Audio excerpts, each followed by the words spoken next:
एक बाप और बेटी मिलकर प्लान बनाती है और बेटी आर्मी के जवान से शादी करती है और उसी आर्मी के जवान को उसका बाप कत्ल कर देता है और अपनी बेटी को भरी जवानी में विधवा बना देती है। इसके बाद उसकी बेटी दूसरे आर्मी के जवान से शादी करती है और इस बार भी उसका बाप उस आर्मी के जवान को कत्ल कर देता है और दोबारा अपनी बेटी को विधवा बना देती है और तीसरे आर्मी के जवान के साथ उसकी बेटी की शादी की बात चल रही थी।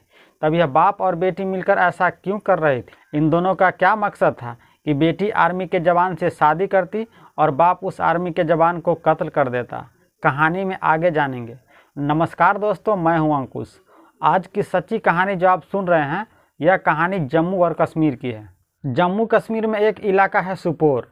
इस सोपोर इलाका में एक 22 साल की लड़की रहती थी। नाम थी मुबीना।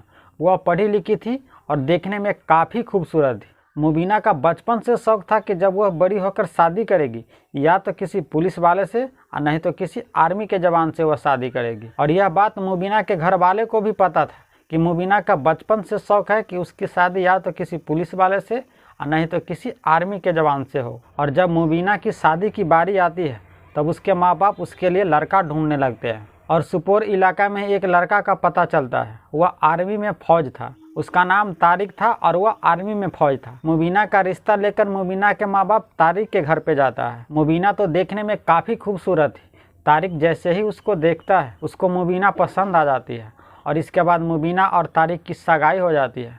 और सगाई के कुछ दिनों के बाद जनवरी 2007 में मुबीना और तारिक की शादी हो जाती है। मुबीना ने जो बचपन से सपना देखा था कि उसकी शादी या तो किसी पुलिस वाले या किसी आर्मी के जवान से हो, मुबीना का यह सपना पूरा हो चुका था और फौजी के जवान तारिक से इनकी शादी हो गई थी। और तारिक भी खूबसूरत बीवी को पाकर बेहद ही खुश था और इन दोनों की शादीशुदा ज़िंदगी काफ़ी अच्छे से चल रही थी।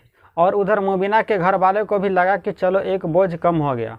मुबीना की शादी हो गई, लड़के फौज में। तारिक के घर वाले भी और मुबीना के घर वाले भी इन दोनों की शादी से काफ़ी खुश थे और इन दोनों की शादीशुदा ज़िंदगी काफ़ी अच्छे से कटने लगी। ऐसे ही कुछ महीनों तक चलता रहा। शादी के 3 महीने के बाद तारिक किसी काम से छुट्टी पे अपने घर पे आता है और एक रोज़ तारिक अपने घर से घूमने के लिए निकलता है, लेकिन काफ़ी वक्त बीत जाता है और तारिक घर वापस नहीं आता है। शाम होने लगती है। तब तारिक के माँ बाप और मुबीना को भी यह फिक्र होने लगती है कि शाम होने वाली है और तारिक अभी तक घर वापस नहीं आया। तब तारिक के माँ बाप तारिक को ढूंढने के लिए अपने घर से निकलता है और उस इलाका में ऐसा था कि घर दूर दूर पे था और काफ़ी जंगल होता था। तब तारिक के माँ बाप के साथ कुछ और लोग तारिक को ढूंढने लगते हैं और ढूंढते ढूंढते एक झाड़ी में तारिक की लाश मिलती है। और जैसे ही तारिक के माँ बाप अपने बेटे को लाश देखता है उसका कलेजा फटने लगता है। वह ज़ोर ज़ोर से रोने लगती है। और इधर मुबीना को भी यह बात पता चलता है कि उसका पति का कत्ल हो चुका है। तब मुबीना भी रोने लगती है। शादी के अभी 3 महीने ही हुए थे और मुबीना विधवा हो चुकी थी। उसका पति का किसी ने कत्ल कर दिया था और शादी के सिर्फ 3 महीने के बाद ही वह विधवा हो गई थी। और इधर मुबीना का रो रो कर बुरा हाल हो जाता है। मौके पे सोपोर पुलिस आती है, तारिक की लाश को पोस्टमार्टम के लिए भेज देती है। और उस घाटी में ज़्यादातर लोग केस दर्ज ही नहीं कराता था और आए दिन उस इलाका में आतंकवादी हमला होता रहता था और वहाँ के लोग को यह लगता था कि आतंकवादी ने ही इसे मारा है, इसलिए वहाँ के लोग पुलिस में जाकर केस दर्ज ही नहीं कराते थे। और उधर पोस्टमार्टम रिपोर्ट भी आ जाती है और उस पोस्टमार्टम रिपोर्ट में साफ साफ लिखा था कि इसे AK-47 से मारा गया है। तब पुलिस को यह यकीन हो जाता है कि तारिक को किसी आतंकवादी ने ही मारा है, क्योंकि AK-47 या तो आर्मी के जवान और नहीं तो आतंकवादी रखता है, क्योंकि आम लोग तो AK-47 रख नहीं सकता है। अगर कोई रखता भी है तो उसे जेल हो सकती है। तब जम्मू कश्मीर पुलिस तारिक का कत्ल का रिपोर्ट बनाती है और उस रिपोर्ट में यह लिखती है कि सरहद उस पार से आतंकवादी आया और तारिक को AK-47 से छलनी कर कर चला गया। और यह रिपोर्ट होम मिनिस्टर के पास भेज देता है। और आर्मी में एक ऐसा रूल है कि कोई सैनिक अगर आतंकवादी हाथों मारा जाता है तो उसे मुआवजा के तौर पे कुछ पैसे दिए जाते हैं। तारिक एक फौजी था और उसे आतंकवादी ने मारा था। तब मुआवजा के तौर पर उसकी बीवी मुबीना को 13 लाख का चेक दिया जाता है।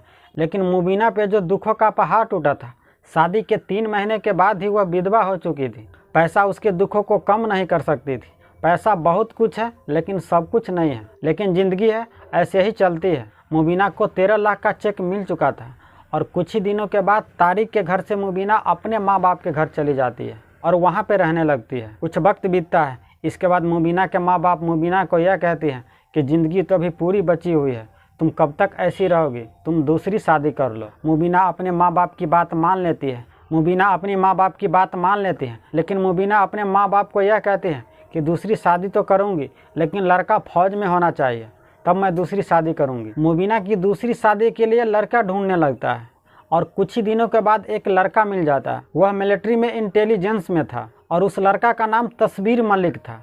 तस्वीर मलिक को मुबीना के बारे में सारी बात बताया जाता है कि मुबीना की शादी एक फौजी के साथ हुआ था और कुछ ही दिनों के बाद आतंकवादी ने उसके पति को मार दिया था।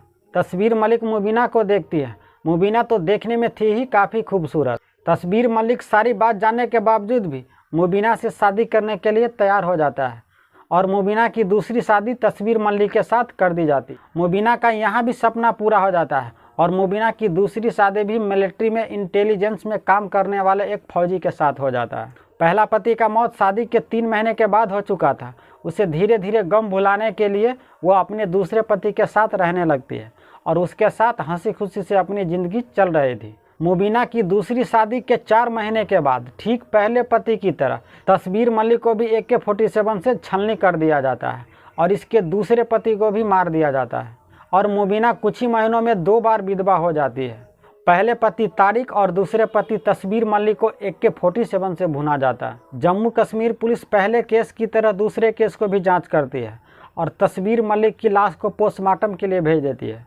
पोस्टमार्टम रिपोर्ट में यह साफ हो जाता है कि इसे भी AK-47 से भुना गया है। तब जम्मू कश्मीर पुलिस तस्वीर मलिक की रिपोर्ट होम मिनिस्टर के पास भेज देती है और पहले रिपोर्ट की तरह यह लिख देती है कि सरहद उस पार से आतंकवादी आया और AK-47 से तस्वीर मलिक की गोलियों से छलनी कर दिया और इसके बाद आतंकवादी वहां से भाग गया। यह रिपोर्ट फिर होम मिनिस्टर के पास पहुंचता है। नियम के तहत इसे फिर मुआवजा देना था, लेकिन इस बीच में सरकार के नियम में कुछ बदलाव आता है और 13 लाख की जगह पे अब 15 लाख रुपया देना था। मुबीना के नाम 15 लाख का चेक बन चुका था।